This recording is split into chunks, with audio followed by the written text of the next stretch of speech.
Hello जय हिंद साथियों, अग्निवीर मस्ती ब्लॉक में जय हिंद। दोस्तों, अग्निवीर मस्ती ब्लॉक में हम अग्निवीर से संबंधित, सैनिक से संबंधित A to Z जानकारी इस वीडियो के माध्यम से देने वाले हैं। सो गाइज, अग्निवीर में क्या चल रहा है, सैनिकों के बीच में क्या चल रहा है, इस वीडियो में बने रहिए। A to Z जानकारी देने वाले हैं। दोस्तों, जानकारी है सेना में पेंशन में क्या बदलेंगे नियम, जवान और अफसरों के लिए एक रूल लागू करने की तैयारी। अगर सैनिक की मौत हो जाती है या शहादत होती है तो उस स्थिति में अलग अलग आर्थिक मदद है।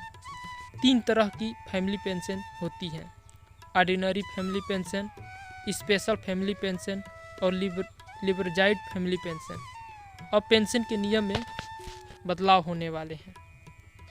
क्या बदलाव होने वाले हैं, इस वीडियो में आप बने रहें। सो गाइज, नई दिल्ली, भारतीय सेना ने सिफारिश की है कि सैनिक के जाने के बाद पत्नी और पेरेंट दोनों को आर्थिक मदद मिलती रहे। इसके लिए पेंशन के नियम में बदलाव किए जाएं।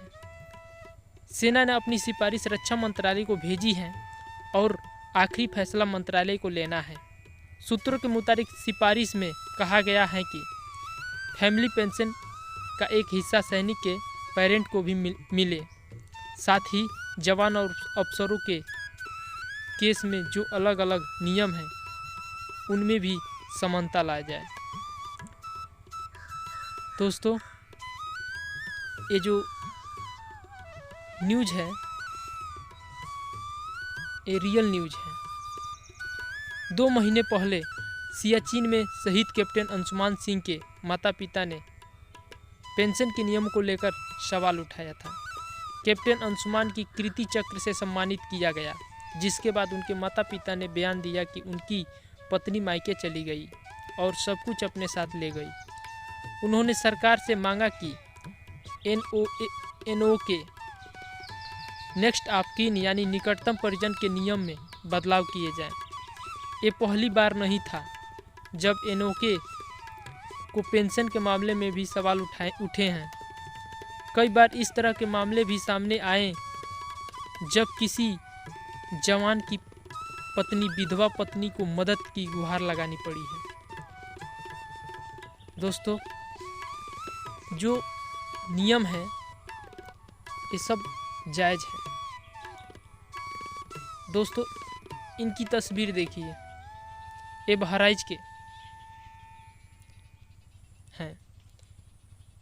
यही नियम अफसरों के लिए भी है, लेकिन स्पेशल फैमिली पेंशन के केस में जेसीओ और जवान की पत्नी और पेरेंट के बीच में स्पेशल फैमिली पेंशन बांटी जा सकती है, यानी पेंशन का कुछ हिस्सा पत्नी और कुछ हिस्सा पेरेंट को मिलता है। इसी तरह लिबरजाइड फैमिली पेंशन मिलने पर जेसीओ और जवान के केस में यह सिर्फ एनओके को जाएगी। अफसरों के केस में पत्नी और पेरेंट की बीच बट सकती है। सूत्रों के मुताबिक सेना ने इस तरह के नियम में भी एक रूपता लाने की सिफारिश की है। दोस्तों, भारतीय सैनिक के जो पेंशन के नियम हैं इसमें कोई बदलाव नहीं होनी चाहिए। जवान और अफसरों के लिए एक अलग नियम है। मौजूद नियमों के मुताबिक जवान और जेसीओ की मौत के मामले में ऑर्डिनरी फैमिली पेंशन के हकदार एनओके के ही होते हैं। यही नियम अफसर के लिए भी है, लेकिन स्पेशल फैमिली पेंशन के केस में जेसीओ और जवान की पत्नी पेरेंट के बीच में स्पेशल फैमिली बट जाती है, यानी पेंशन का कुछ हिस्सा पत्नी और कुछ हिस्सा पेरेंट को मिलता है। इसी तरह लिबरजाइड फैमिली पेंशन मिलने पर जेसीओ और जवान के केस में यह सिर्फ एनओए के हैं। दोस्तों, मैं बता दूं कि जवानों के पेंशन में, अग्निवीर की पेंशन में, अग्निवीर के तो पेंशन ही नहीं है, मगर जवानों के पेंशन में किसी तरह का बदलाव नहीं होनी चाहिए दोस्तों। लेकिन अफसर के केस में ये पत्नी और पेरेंट के बीच बच सकती है। सूत्रों के मुताबिक सेना ने इस नियम के एकरूपता लाने की सिफारिश की है ताकि जवान अफसरों की मौत के बाद उनकी पत्नी और पेरेंट दोनों की मदद मिल सके। ये जो सिफारिश है रक्षा मंत्रालय को दिया है सैनिकों ने,